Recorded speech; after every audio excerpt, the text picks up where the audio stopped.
Will you give a few seconds of your time to help win this war? Then listen. At Stalingrad the other day, a Nazi tank unit attacked a corps of Russian soldiers. The Russians tried to stop the tanks and fought until their guns were silenced. Then did they surrender? Did they retreat? No. 18 of them rushed forward with bombs in their hands, got under the tanks, and blew them up. They gave their lives for their country. You and I are not asked to give our lives for ours. All we're asked to do is buy war bonds and stamps. Our American soldiers are giving their lives for us each day. More and more of them every day. Can we do less than loan our money to them? It's such a simple, easy thing to do. Out of every dollar you earn, lend 1 dime to your country. Do it regularly by joining the 10% club where you work. And do it now. Our soldiers need your help.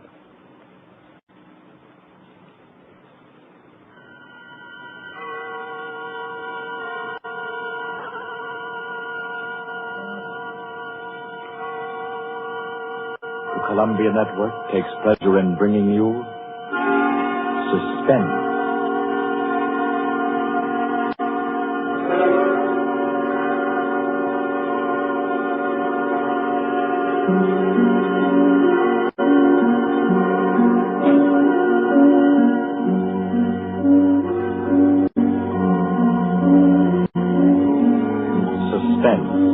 Columbia's parade of outstanding thrillers, produced by William Spear and scored by Bernard Herrmann. The notable melodramas from stage and screen, fiction and radio, presented each week to bring you to the edge of your chair, to keep you in suspense.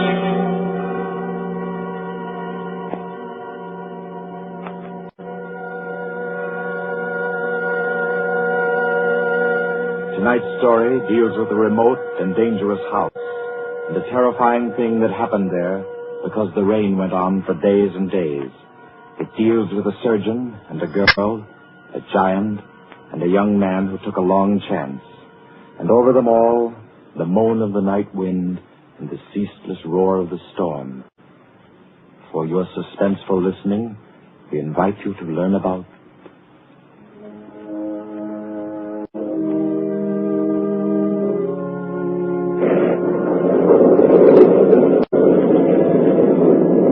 Kettler Method.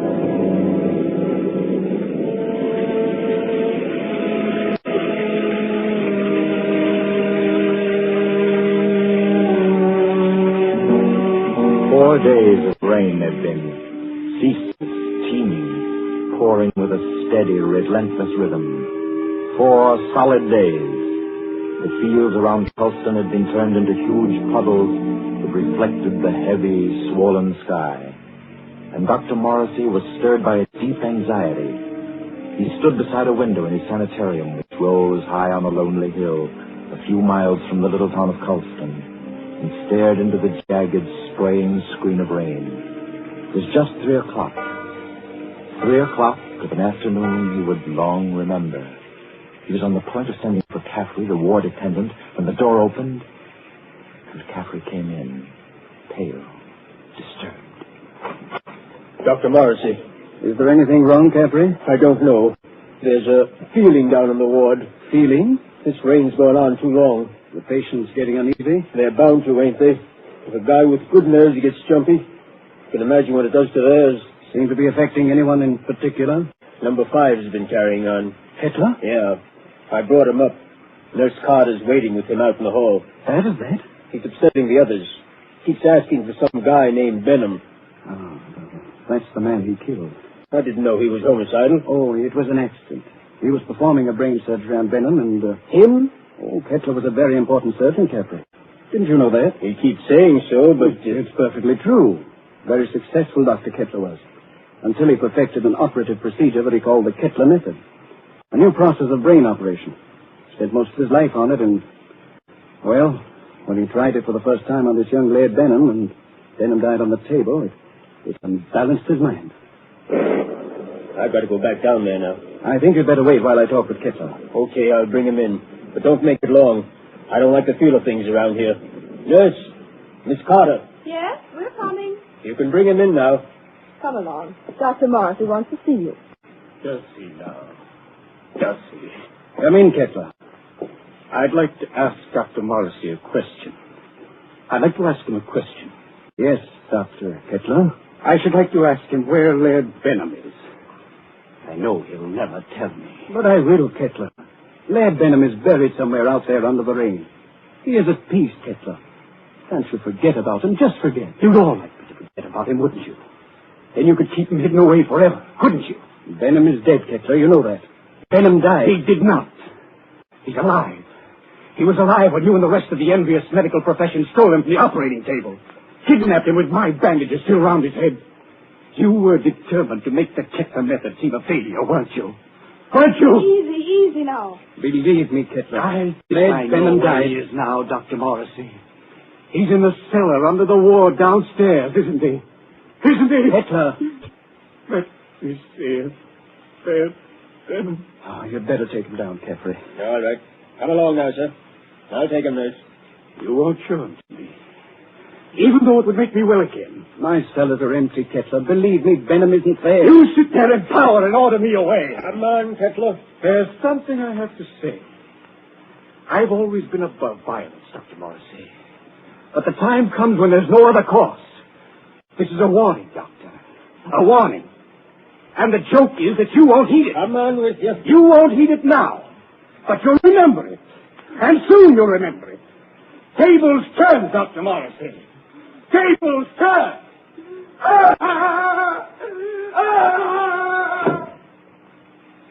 Poor thing.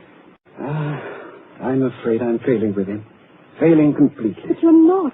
It takes time to put a man back together. Oh, it's taken me too long, Kettler. I'm beginning to be afraid. If you'll pardon me, Doctor, Yes? I do think you're making a mistake. With him? No, with yourself. You haven't had a real vacation in 3 years, Dr. Morrissey. Oh, you think I'm wearing a bit thin just now, don't you? And you're right. But I really can't leave my patients in anyone else's hands. Not now, at any rate. No, I'll have to make the best of it. But you need relaxation, Doctor. I know.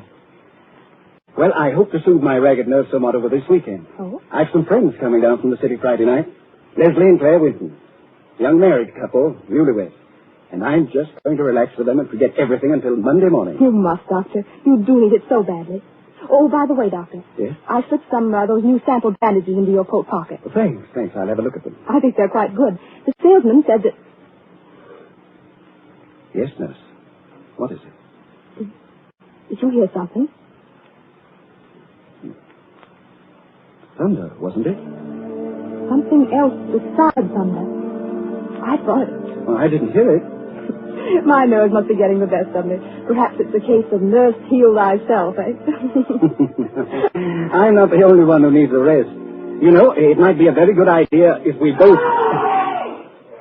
Dr. Morrissey. I heard that. What is it? It's coming from the wards. Sounds... That was a shot, nurse. You get on the phone. Call the police at Culston. Hello? Keep at it. Hello? Someone's trying to get in from the hall. Dr. Morrissey! Dr. Morrissey! Caffrey, just a moment. Caffrey, what is it? It's ganged up on me. All of them coming up the stairs. Kettler, clear out of here. Oh. Steady, nurse. He's dead, isn't he? Yes. Dr. Morrissey. Kettler. Remember my warning. Remember it, Doctor. Tables turn, Dr. Morrissey. Tables turn.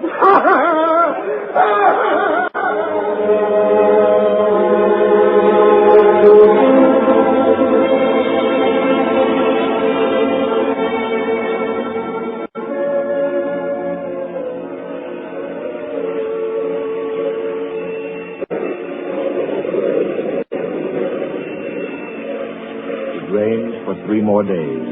Friday night came, black, wet, and glistening. And the 8:15 express groaned into Culston station, bringing Leslie and Claire Wenton out from the city with their weekend luggage.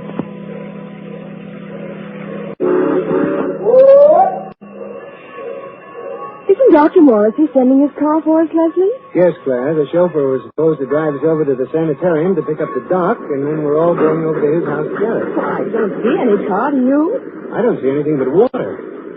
Maybe we're rolling over in a skiff. Oh, I hate that sound. Like somebody's in agony. I think you're a little depressed, dear. Oh, I shouldn't be surprised. My head's still aching dreadfully. Poor lover. How long's that been going on now? Almost a week. It frightens me. I don't think it's anything serious. Waiting in the rain like this doesn't do it any good, I'm sure. I don't understand. Doc's usually so punctual. Right on the dot. You don't suppose we ought to call the sanitarium? You people, or Dr. Morrissey, yes? Well, yes, we're the Wintons. Doc sent you to pick us up? Aye, Cato, Dr. Morrissey's chauffeur. You got luggage? Yes. Here it is. I take. You follow me to car. Come. We're coming. Leslie? Yes? He's tremendous, isn't he? He must be 6.5 feet tall. I'm over 6 myself, darling. He's nearer 8. That's a giant. Get those shoulders. He could snap me in two like a matchstick. Oh, I hope he likes it. So do I, light of my life. Waiting. You come, please. But I really don't think he does. Coming.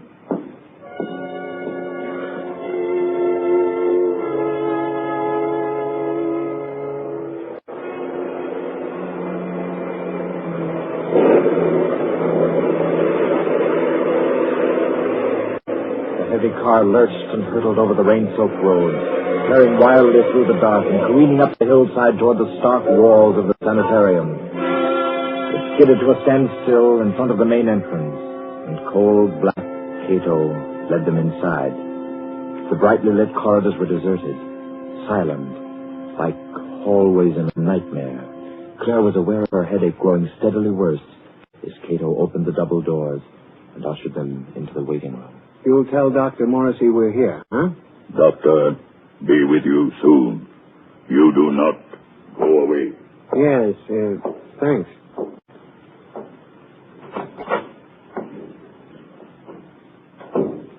I hope we're not staying in here very long. It isn't very cheery, is it? Oh, I don't like places like this. I suppose it's very foolish of me, but I always feel as if I'm in some sort of danger. That's the headache again. Everything seems worse than it really is when you're not feeling well. Don't you always find... Dudley. Yes? Listen. What is it? Somebody's knocking. Just a moment. Gracias a Dios. Who is it, Leslie? I don't know. What, you do not know me? I am Arturo Alvarez, the South American pianist. You have heard of me? Well, sure, I've heard of Arturo Alvarez, but I'd hardly expect to find him Leslie, humor him.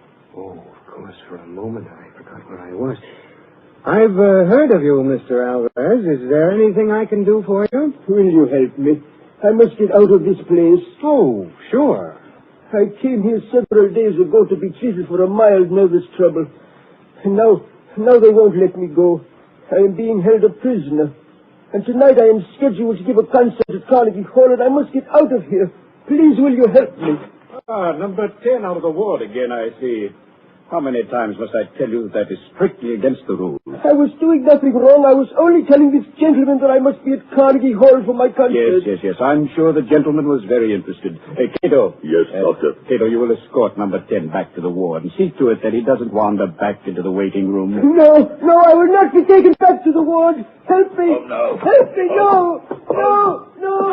no. How strongly he believes in his delusion. Strange fantasy of a diseased mind. Seriously believes that he's Arturo Alvarez. He was telling me. Oh, I'm very sorry. I'm afraid I haven't been very cordial. Won't you sit down? Is there anything I can do for you? Well, you see, Dr. Morrissey invited us up for the weekend. Oh, yes, of course. He told me he was expecting you. Does he know we're here? I'm afraid not. Dr. Morrissey was unexpectedly called away on an emergency case, and I'm in charge of the sanitarium until he returns. Oh, do you have any idea about when that'll be? It's very hard to say. However, he asked me to ask you to wait and see to it that you're made comfortable. Let me see now. Your name is... Winton, Leslie Winton. And this is my wife, Claire. Ah, yes. Permit me to introduce myself. I'm Dr. Kettler, Dr. Morrissey's assistant. What can I do for you? A bite of food or a drink, perhaps? I don't think so. There's nothing in the world I want so much as an aspirin. Aspirin? Yes, Doctor. She's had a headache that's been troubling her for days. It's terribly annoying. I can well imagine. Annoying and interesting. That is to a man of my profession, of course. But if you will step into the inner office, I think I can offer you something a good deal more effective. Oh, I'd hate to trouble you. No trouble at all. I find these things most intriguing. Should I, Leslie? I think you might as well. Morrissey won't be back for a long time by the looks of things. Yes, you're quite right, Mr. Winton. Dr. Morrissey won't be back for a long, long time. Oh, well, then, which way do I go? Right this way. The large door on your left. You won't mind waiting alone, will you, darling? Oh, Mr. Winton shall make himself comfortable. There are cigarettes in the box, whiskey in the liquor cabinet, and a radio behind the ferns there. I'm sure he'll be quite happy. After you, Mrs. Winton. If Dr. Morrissey comes in, let me know. I hope you'll find everything you want, sir. Thanks. By the way, Doctor. Yes? You said you had something better than aspirin. I didn't know there was anything better than aspirin for a headache. I have something, Mr. Winton. Really? It is a process which I invented myself. One that never fails. A little treatment, very effective and highly complicated, called the Kettler Method. Please make yourself at home, Mr. Winton.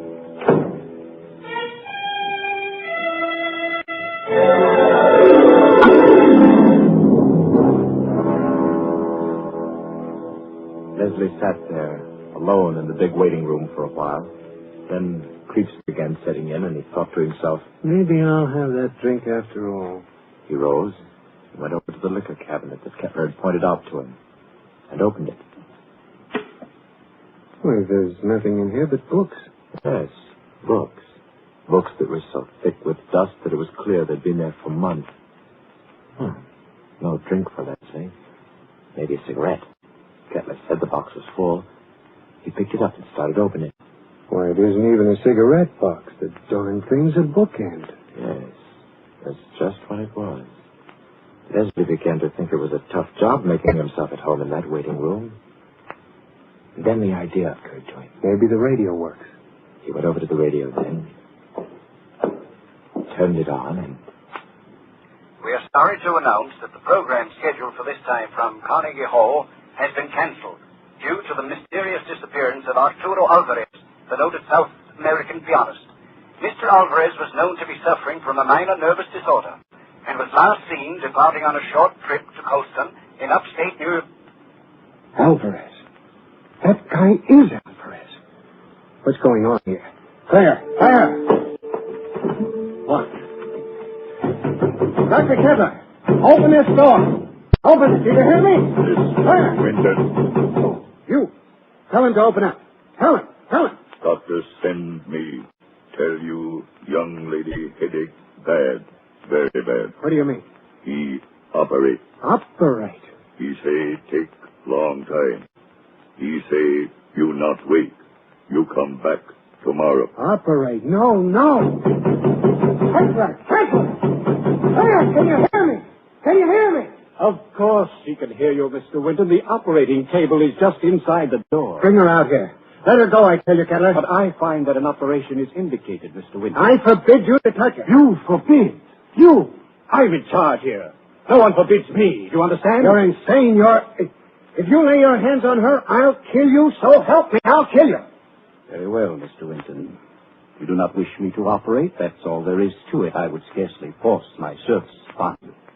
However, the girl's condition is quite serious, and I... Good work. Good work, Cato, my boy. A master stroke. Do you still forbid me, Mr. Winton? Do you? Oh, you don't answer. Good. Take him to the cellar, Cato, and lodge him there with his friend, Dr. Morrissey. They should have a good deal to talk over in the still hours of the night while I cure the young lady's headache unmolested.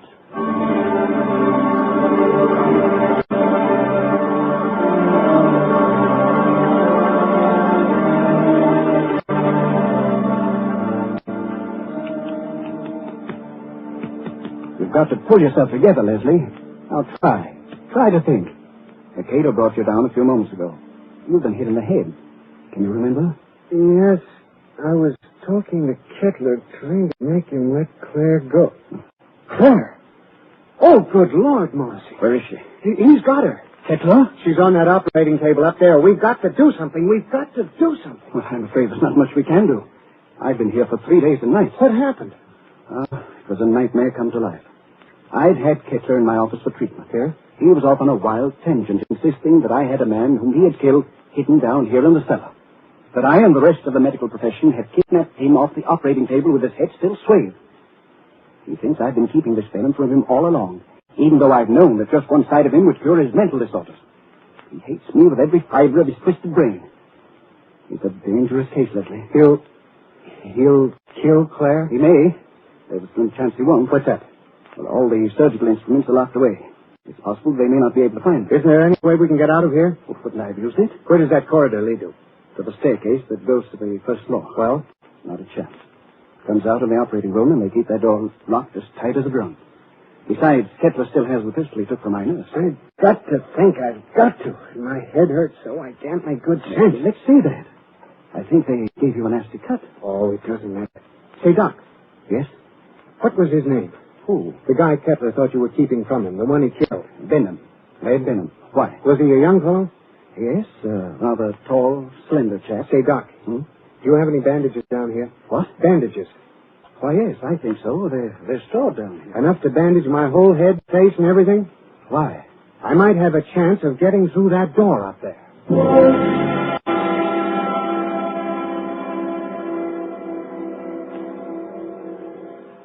Please, let me go now. Oh, let me go. Leslie! Leslie! You will be better soon. Much better. I will take the pain away, Mrs. Winton. Cato, have you found the surgical case? Not found yet. I look. Cato, look. Find it. We must not keep Mrs. Winton in an agony. Find it, I say.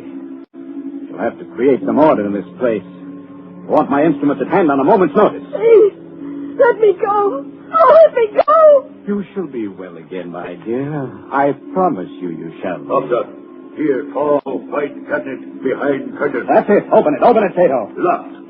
Locked, Doctor. Smash it open. Open it. I do. You'll find scalpels on the top tray. Bring them to me. Yes, Doctor. It's here, Doctor. See, knives. Good, sharp knives. Cato find. He find them. Excellent. How they glitter. It is good to feel the knife in my hand again.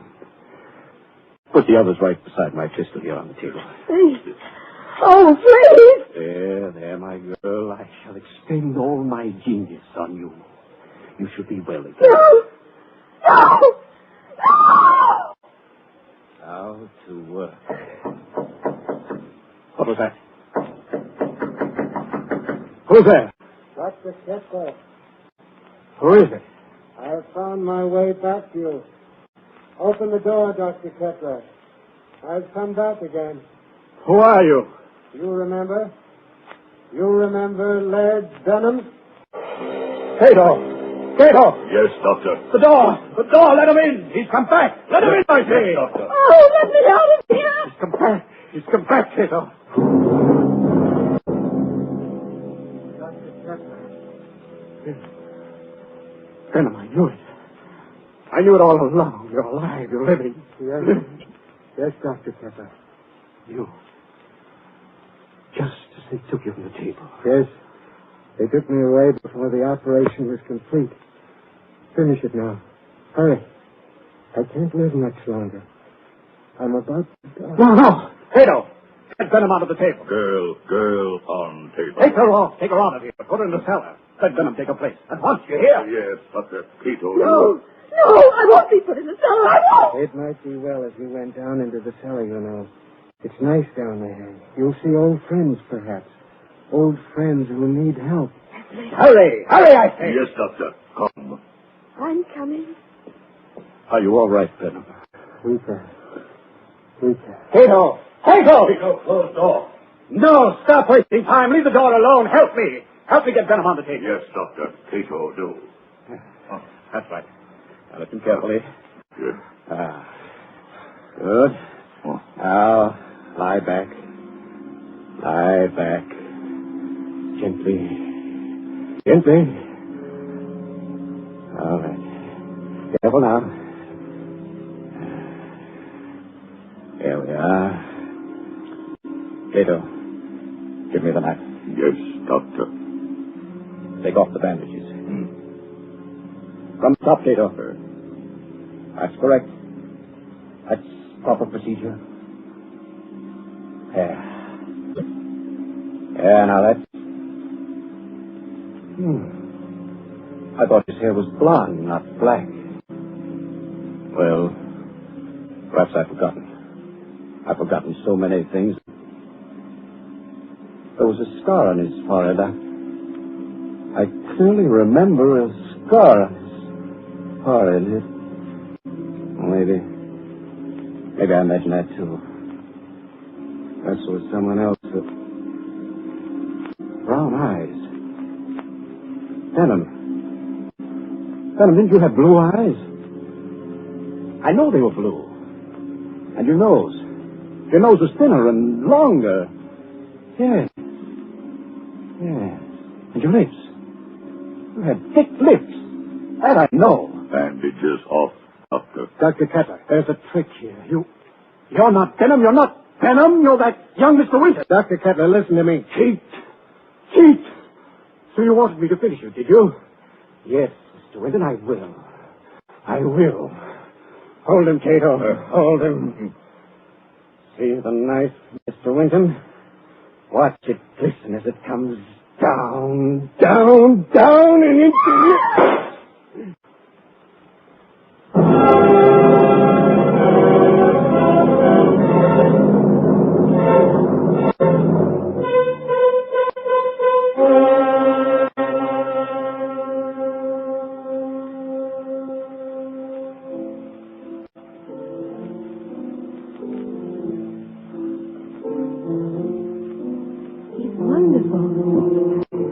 Doubt that he's out to Alvarez when you hear him play the piano, do you? That's a marvelous old instrument you have, Doc.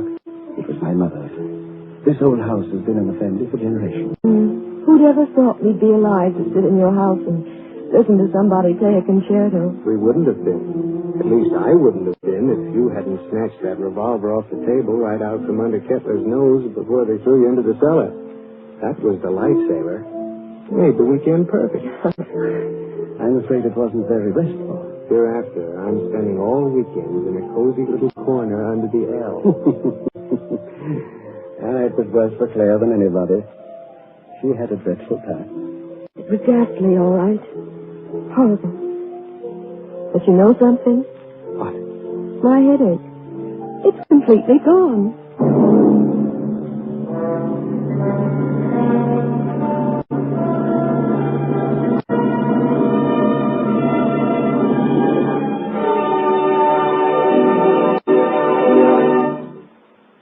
So ends the Kettler Method, the tale of a memorable weekend and a long-awaited dead man who didn't return after all.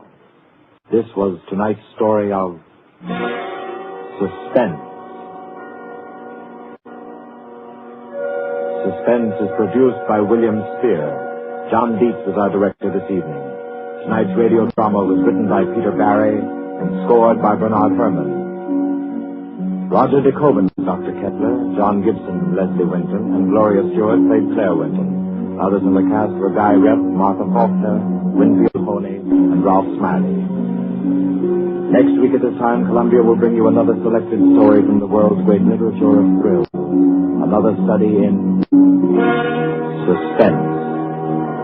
This is Barry Kroger, and this is the Columbia Broadcasting System.